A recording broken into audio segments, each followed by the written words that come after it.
So first of all మీరు ఈ thumbnail చూసి ఈ టైటిల్ చూసి క్లిక్ చేశారు, that means so you are in very right path.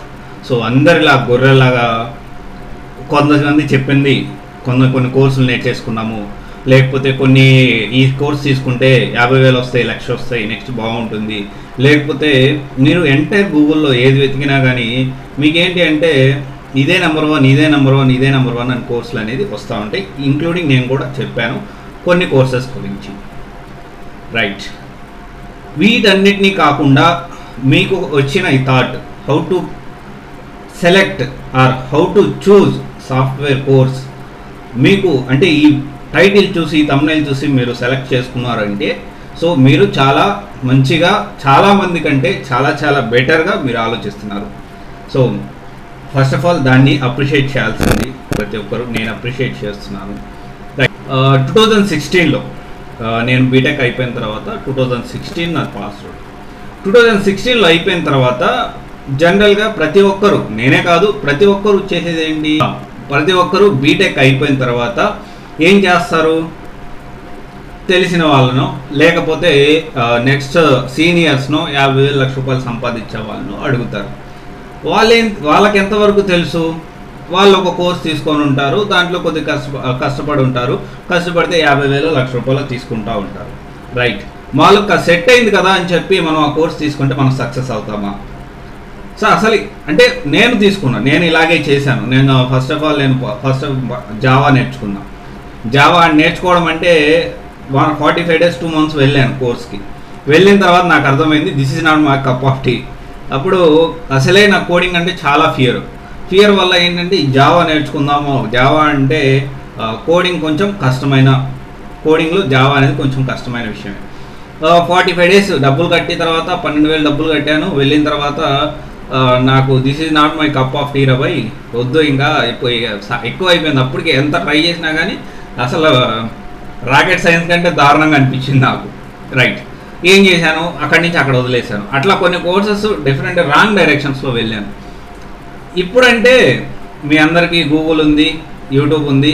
అప్పుడు యూట్యూబ్ కానీ టెక్నాలజీ కానీ డేటా కానీ అంత టెక్నాలజీ యూసేజ్ అనేది లేదు. ఏది just 4 years back.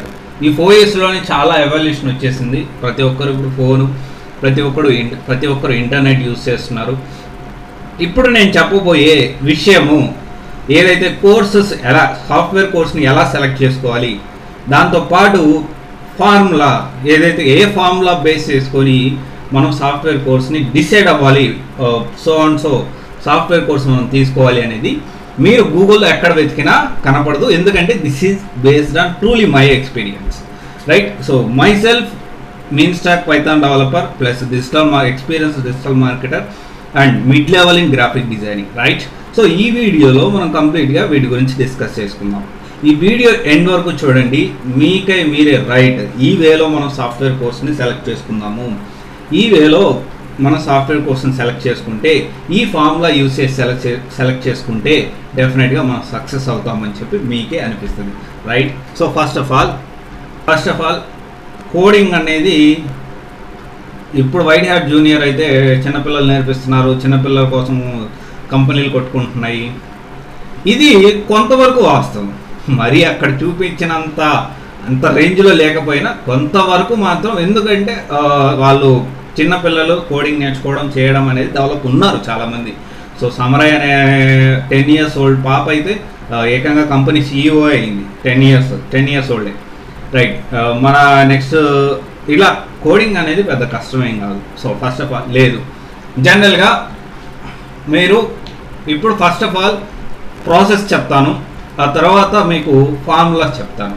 So process formula follow అయ్యి మీరే కోర్స్ అనేది సెలెక్ట్ చేసుకోవచ్చు. ఫస్ట్ ఆఫ్ ఆల్ ప్రాసెస్ ఏంటి? ప్రాసెస్ మీ కోడింగ్ వెళ్ళాలని ఉంది, ఎందుకంటే కోడింగ్లో హై శాలరీస్ పే చేస్తారు, రైట్. మీరు కోడింగ్ అనేది అంటే భయము. ఇనిషియల్ డేస్లో చెప్తున్నా, కోడింగ్ అంటే భయము, కానీ కోడింగ్ సైడ్ వెళ్ళాలని ఉంది. అప్పుడు ఏం చేయాలి? జనరల్గా దీనికంటే ముందు మనం ఫస్ట్ ఆలోచించాల్సిన విషయం ఏంటి అంటే హై శాలరీస్ ఎక్కడ పే చేస్తారు. కోర్సెస్ గురించి కాసేపు పక్కన పెడదాం. కోర్సెస్ ఎలా సెలెక్ట్ చేసుకోవాలో కొంచెం సేపు పక్కన పెడితే అసలు కంపెనీస్, సాఫ్ట్వేర్ కంపెనీస్ అనేవి రెండు రకాలండి. ఒకటి ప్రోడక్ట్ బేస్ కంపెనీస్, రెండు server base companies. Product base companies అంటే ఏంటి? ప్రోడక్ట్ని డెవలప్ చేసి వెబ్సైట్ డెవలప్మెంట్ సైడ్ ఉంటాయి. నెక్స్ట్ వచ్చేసి సర్వీస్ బేస్డ్ కంపెనీస్ అంటే ఏంటి? Azure, DevOps, Microsoft Azure, DevOps, AWS, ఇట్లా చాలా లిస్ట్ గోస్ ఆన్ అనమాట. డెవలప్మెంట్ సైడ్ అనుకుంటే Python, PHP, Java, C sharp, next వస్తే ఇంకా చాలా చాలా ఉన్నాయి. రైట్, ఇప్పుడు మనం ప్రోడక్ట్ బేస్ కంపెనీ సెలెక్ట్ చేసుకోవాలా, లేకపోతే ప్రోడక్ట్ బేస్ కంపెనీకి శాలరీస్ ఎక్కువ వస్తాయా, లేకపోతే సర్వీస్ బేస్ కంపెనీ శాలరీస్ ఎక్కువ వస్తాయా అనుకుంటే ప్రోడక్ట్ బేస్ కంపెనీస్ మాత్రమే హై శాలరీస్ పే చేస్తారు. హై శాలరీస్తో పాటు అంటే మీరు అనుకోవచ్చు, మీరు ఆన్లైన్లో చూస్తే ప్రోడక్ట్ బేస్ కంపెనీస్కి అంటే నార్మల్ డెవలప్మెంట్ చేసే వాళ్ళకి శాలరీస్ హై శాలరీస్ ఎంత ఉంటాయో దీని యావరేజ్ శాలరీ హై శాలరీ కూడా అంటే ఈ service based companies salary high salaries కూడా అలాగే ఉంటాయి. కానీ వీటికి తేడా ఏంటి అంటే డెవలప్మెంట్ సైడ్ మీకు ఎక్కువ ఆపర్చునిటీస్ ఉంటాయి when comparatively service based sector కంటే. చాలా మందికి ఉండే డౌట్ ఏంటి అంటే వాళ్ళు కొన్ని యాడ్స్ చూస్తారు, ఏడబ్ల్యూఎస్ యాడ్ చూస్తారు, లేకపోతే మైక్రోసాఫ్ట్ అజూర్ యాడ్ చూస్తారు, లేకపోతే డెవాప్స్ యాడ్ చూస్తారు, లేకపోతే గూగుల్ ఫ్లటర్ గురించో రియాక్ట్ నేటివ్ గురించో వీటి గురించో యాడ్స్ చూసి నేను ఈ కోర్స్ నేర్చుకోవాలి అన్న దగ్గరికి వచ్చి వాళ్ళకు డైలమాలో ఉంటారు. వాళ్ళకు ఒక క్లారిటీ ఇస్తున్నా. ఇప్పుడు మీరు అర్థం చేసుకోవాల్సిన విషయం ఏంటి అంటే first of all product based companies, తర్వాత service based companies. Product based కంపెనీస్లో ఎక్కువ ఆపర్చునిటీస్, ఎక్కువ జాబ్ ఓపెనింగ్స్ అనేవి ఉంటాయి.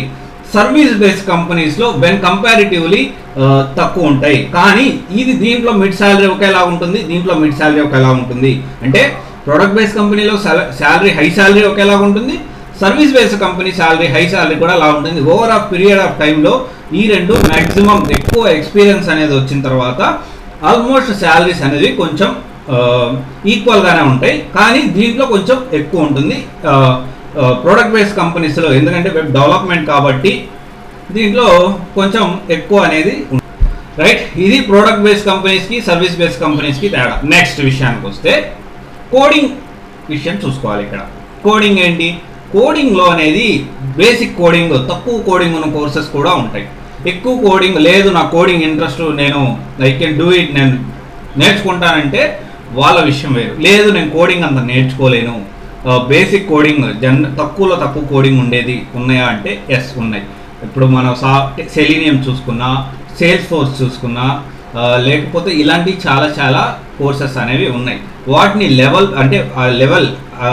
కోడింగ్ లెవెల్ పర్సంటేజ్ ఎంత ఉందో చూసుకొని దాన్ని బేస్ చేసుకొని సెలెక్ట్ చేసుకోవాలి. రైట్, ఇప్పుడు మనం ఆలోచించాల్సింది ఏంది? ప్రోడక్ట్ బేస్డ్ కంపెనీసా, సర్వీస్ బేస్డ్ కంపెనీసా? ప్రోడక్ట్ బేస్డ్ కంపెనీస్కి ఏంటి? హై శాలరీస్ ఉంటాయి, దీంట్లో కూడా హై శాలరీస్ ఉంటాయి, కాకపోతే దీంట్లో హ్యూజ్ ఓపెనింగ్స్ అనేవి ఉంటాయి, దీంట్లో కంపారిటివ్లీ తక్కువ ఉంటాయి. రైట్, ఫార్ములా ఏంటి? ఫార్ములా ఇప్పుడు చెప్తాను మీకు. ఈ ఫార్ములాని పర్ఫెక్ట్గా మీరు ఇంప్లిమెంట్ చేశారంటే డెఫినెట్గా మీకే అర్థమవుతుంది, ఓకే నేను ఈ ఫార్ములా అప్లై చేశాను, అరే ఇది రైటే కదా అని చెప్పి మీకు ఒక క్లారిటీ అనేది వస్తుంది. రైట్, ఈ సాఫ్ట్వేర్ కోర్స్ కానీ ఎనీ ఇండస్ట్రీ, మీరు ఏ ఇండస్ట్రీ తీసుకున్నా ఇంట్రెస్ట్ అనేది చాలా మేజర్ రోల్ ప్లే చేస్తుంది. రైట్, కరెక్టే, అది అందరికీ తెలుసు. మరి సాఫ్ట్వేర్లో ఇంట్రెస్ట్ ఎంత పర్సంటేజ్ ప్లే చేస్తుంది, ఇంపార్టెంట్ రోల్ ప్లే చేస్తుంది అంటే 40% దాకా ఇంట్రెస్ట్ అనేది ఇంపార్టెంట్ రోల్, కీ రోల్ అనేది ప్లే చేస్తుంది. నెక్స్ట్ 40%. నెక్స్ట్ వచ్చేసి 15% బూమింగ్. 15% బూమింగ్ అంటే ఏంటి? ఇప్పుడు విపరీతమైన హైప్ ఉన్న కోర్సెస్ ఏమున్నాయి అనేది 15% రేషియోలో తీసుకోవాలి. క్లారిటీగా వినండి, చాలా క్రిస్టల్ క్లియర్గా అండ్ సో మ్యాక్సిమం క్రిస్టల్ క్లియర్గా మీకు ఇస్తాను, మీరు పర్ఫెక్ట్గా వినండి. ఒకవేళ డౌట్ వస్తే మీరు బుక్ తీసుకొని నోట్ చేసుకోండి. 40% వచ్చి interest. First of all interest ఎంత ఉంది మనకి అనేది చూడాలి. నెక్స్ట్ విషయానికి వస్తే 15% బూమింగ్, ఇప్పుడు ఉన్న ఈ సాఫ్ట్వేర్కి హైప్ ఎంత ఉంది అనేది చూడాలి. 30% ఫ్యూచర్ చూడాలి. అదేంటి 15% బూమింగ్ చెప్పేశారు కదా, మళ్ళీ 30% ఫ్యూచర్ అంటారేంటి? డెఫినెట్గా, ఎందుకంటే 15% బూమింగ్ అనేది ప్రెజెంట్ గురించి మాట్లాడుతున్నాం, 30% ఫ్యూచర్ అనేది నెక్స్ట్ డెకేడ్లో ఎలా ఉండబోతుందో కూడా నేను చెప్పబోతున్నా. అంటే 15% వచ్చేసి 40% వచ్చేసి ఇంట్రెస్ట్, 15% వచ్చేసి బూమింగ్, 30% వచ్చేసి ఫ్యూచర్ ఎలా ఉండబోతుంది అనేది రీసెర్చ్ చేయాలి. నెక్స్ట్ వచ్చేసి సాఫ్ట్వేర్ ఇండస్ట్రీలో సపోర్ట్ అనేది చాలా అవసరం, రెఫరెన్స్ అనేది చాలా అవసరం. చాలామంది అనుకుంటారు మనం వితౌట్ ఎవరి హెల్ప్ వెళ్ళొచ్చు, డెఫినెట్గా వెళ్ళొచ్చు, కానీ 15% అనేది కంపల్సరీ మీకు పర్టికులర్గా ఏ కోచింగ్ దగ్గర మీరు ఏ ఇన్స్టిట్యూట్ దగ్గర మీరు నేర్చుకున్నారు, ఎవరి దగ్గర మీరు నేర్చుకున్నారు, లేకపోతే మీకు సీనియర్స్ ఎవరైనా ఉన్నారా, వాళ్ళ సపోర్ట్ అనేది కంపల్సరీ. ఎందుకంటే మీరు ఒకవేళ జాబ్లో వెళ్ళిన తర్వాత కూడా మీకు తెలియని విషయాలు చాలా వస్తాయి. ఆ తెలియని విషయాలు వచ్చినప్పుడు మీకు తెలిసిన వాళ్ళు ఎవరైనా ఉంటే, రెఫరెన్స్ కమ్యూనిటీ అనేది ఉంటే, డెఫినెట్గా ప్రతి సాఫ్ట్వేర్కి కమ్యూనిటీ ఉంటుంది, దాంట్లో సపోర్ట్ ఉంటుంది. కానీ ఇంకా దగ్గర వాళ్ళు అయితే ఇంకా ఎక్కువ సపోర్ట్ ఉంటుంది, జాబ్ అసిస్టెన్స్ కూడా ఉంటుంది. ఇది ఓవరాల్గా 100%, రైట్? సో ఓవరాల్గా ఇది అండి 100%. ఇది ఫార్ములా. ఈ ఫార్ములాని మనం అప్లై చేసామంటే మీకు ఎన్ని తెలిసి ఉండొచ్చు, కానీ ఈ ప్రోడక్ట్ బేస్డ్ కంపెనీస్, ఈ సర్వీస్ బేస్డ్ కంపెనీస్ డివైడ్ అయిపోయిన తర్వాత కోడింగ్ పర్సంటేజ్ మనం చూసుకున్న తర్వాత, కోడింగ్ డిఫికల్టీ లెవెల్ చూసుకున్న తర్వాత, ఈ ఫార్ములాని ఈ 40% interest, 15% booming, 30% future plus 15% support, ఇవన్నీ చూసుకొని కోర్స్ అనేది ఈ ప్రాసెస్లో సెలెక్ట్ చేసుకోండి. ఒక విషయం, సాఫ్ట్వేర్ ఇండస్ట్రీలో మీరు గ్రో అవ్వాలి, స్టాండర్డ్ అవ్వాలి అంటే మీరు కంపల్సరీగా ఎప్పటికప్పుడు అప్డేట్ అవుతా కొత్త కోర్స్ అనేది తీసుకుంటూ ఉండాలి. వితౌట్ అప్డేట్ అవ్వకుండా నాకు శాలరీ పెరగాలి మీరు అప్పుడు చెప్పారు కదా అంటే దానికి ఎవ్వరేం చేయలేరు. ఎందుకంటే సాఫ్ట్వేర్ టెక్నాలజీ ఎప్పటికప్పుడు అప్డేట్ అవుతూ ఉంటుంది. ఏ సాఫ్ట్వేర్ నేర్చుకున్నా దానికి ఎప్పటికప్పుడు అప్డేట్ అవుతూ ఉండాలి. ఓకేనా? ఈ కంప్లీట్ ఇన్ఫర్మేషన్ అనేది చూసుకొని సెలెక్ట్ చేసుకోండి సాఫ్ట్వేర్ కోర్స్ని. All the best. Thank you. This is Vanya signing of.